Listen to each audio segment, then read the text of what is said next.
Assalamualaikum warahmatullahi wabarakatuh.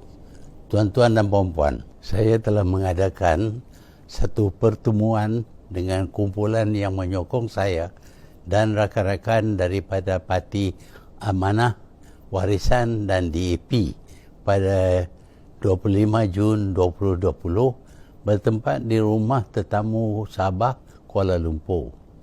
Perbincangan yang diadakan secara tidak formal dihadiri oleh Datuk Seri Shafiee Apdal, Yang Berhormat Muhammad Sabu, Yang Berhormat Tan Kok Wei dan Yang Berhormat Lim Guan Eng dan beberapa lagi. Datuk Seri Mukhlis Mahathir dan Datuk Wira Marzuki Yahaya turut menyertai pertemuan ini. Kami membincang banyak perkara berkenaan keadaan negara pada masa kini dan masing-masing melahirkan rasa risau terhadap beberapa perkembangan semasa. Semasa perbincangan telah timbul beberapa cadangan mengenai hala tuju perjuangan untuk mengembalikan mandat kepada rakyat yang telah dirampas oleh Tan Sri Muhyiddin Yassin dan konco-konconya dan menubuh kerajaan pintu belakang menggantikan kerajaan yang dipilih rakyat semasa pilihan raya ke-14 dalam bulan Mei tahun 2018. Di dalam perbincangan saya terbuka kepada apa juga cadangan, termasuk saya tidak dicalon sebagai bakal Perdana Menteri.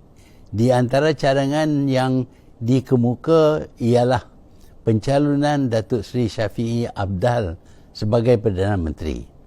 Kami sebulat suara bersetuju Datuk Seri Shafiee Apdal dinamakan sebagai calon Perdana Menteri. Saya menyokong penuh cadangan ini. Yang penting ialah kita mempunyai pendirian yang tegas supaya rakyat tahu akan pendirian kita.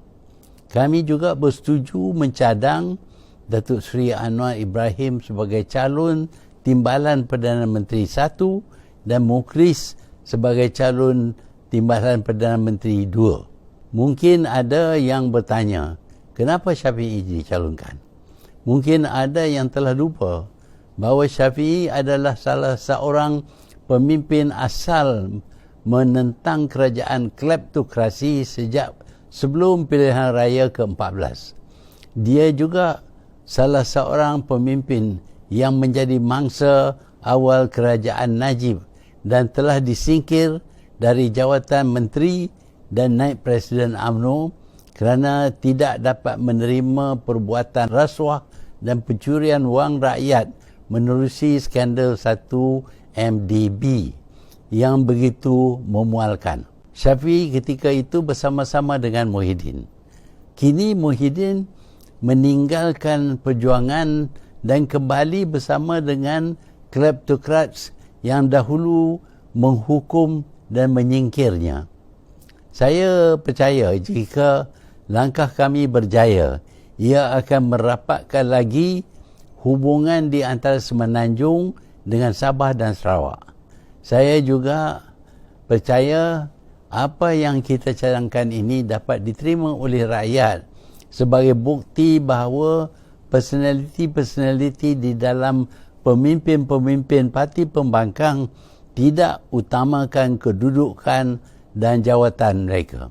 Yang penting ialah meneruskan perjuangan yang dimulakan sejak tahun 2015 untuk membersihkan negara dari kerosakan yang dilakukan oleh pemimpin kerajaan ketika itu kerana sikap tamak, bongkar dan kepentingan diri.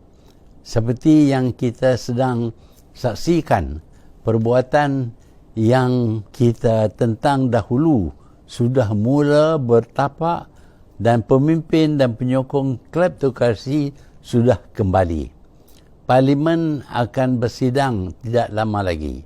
Saya akan kemuka usul tidak percaya kepada kerajaan pimpinan Tan Sri Muhyiddin.